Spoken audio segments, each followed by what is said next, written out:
They said it was hopeless. A 22-year-old cold case. No suspects, no leads.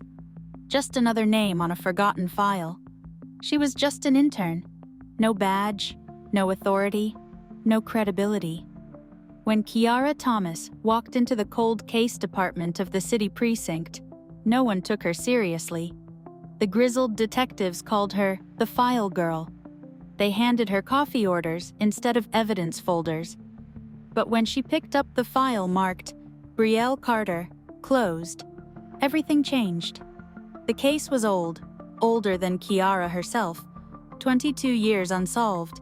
So old, most in the precinct had never even heard of it. Brielle Carter, a 19-year-old black college honors student found strangled in her off-campus apartment in 2003. No signs of forced entry, no signs of robbery. The initial investigation had been lazy, even negligent. The victim's boyfriend had an alibi. Witnesses were never followed up. Surveillance tapes were never reviewed. The file was stamped in red, no viable leads. But something about the way the report was written felt off, so Kiara's instincts kicked in and saw what others didn't. She saw a timeline that didn't add up. She noticed a missing item from the crime scene, a silver necklace mentioned by Brielle's mother in an old interview, never logged as evidence. She noticed, while cataloging old VHS surveillance tapes, that one of the surveillance tapes that was labeled incorrectly had never been digitized, opened, or watched.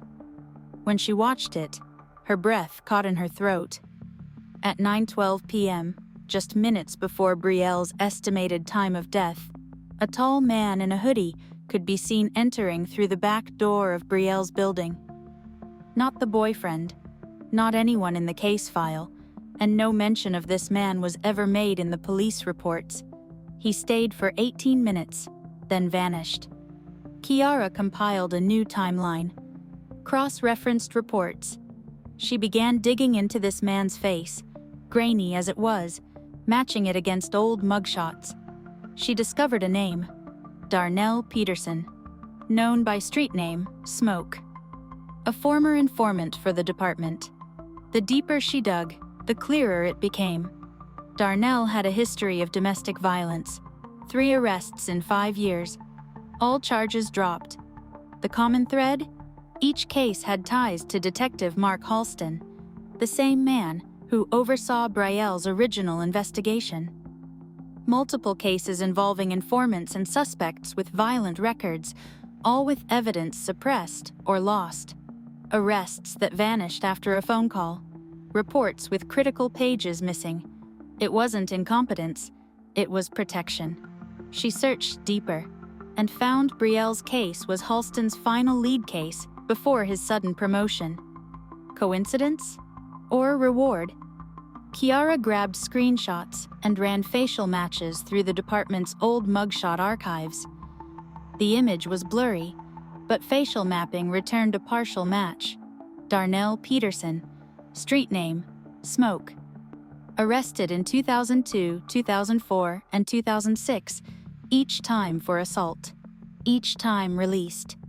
Each file had one detective's name listed repeatedly, Mark Halston. Kiara took her findings to the department and brought it up during lunch with some detectives. She was met with eye rolls, scoffs, and thinly veiled threats, while others laughed. "Trust me," one said. "We ran in circles for a year on that one. No evidence, no motive. Let it go." Another chuckled. "It's a ghost file, rookie. Dead girl, dead trail. You'll learn." She was told to stay in her lane. When she persisted, her access to files was revoked. Her ID badge deactivated. They told her her internship had ended.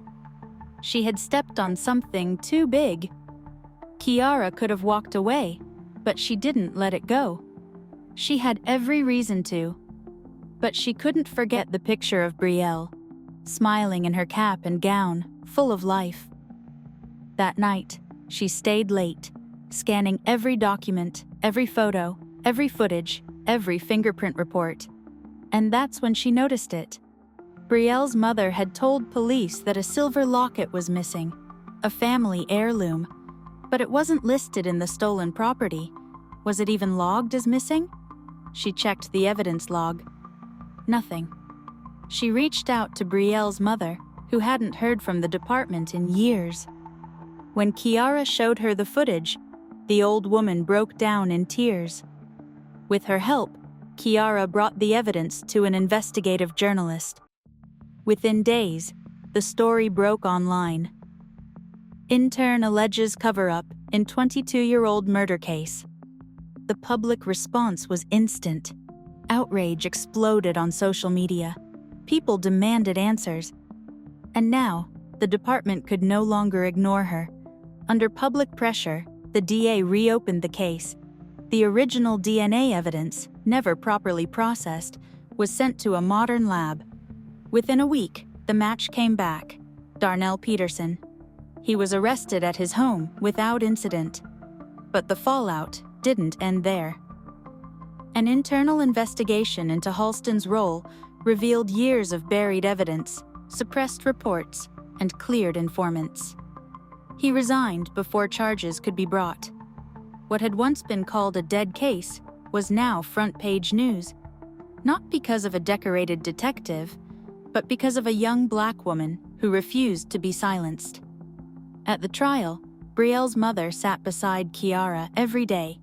She called her an angel, a stranger who had done more in 6 months than the department had done in 2 decades. Peterson was convicted. Life without parole. Outside the courthouse, reporters swarmed. But Kiara didn't speak to cameras. She didn't want glory. She only wanted the truth to matter again. Kiara's story is a reminder that justice doesn't always wear a uniform, that sometimes the people we overlook are the ones who change everything. She walked into that precinct invisible. She walked out, having solved a murder case no one believed could be solved. Respect isn't something you're given. It's something you earn when the world tells you to quit, and you keep going anyway. Tonks, closing remarks.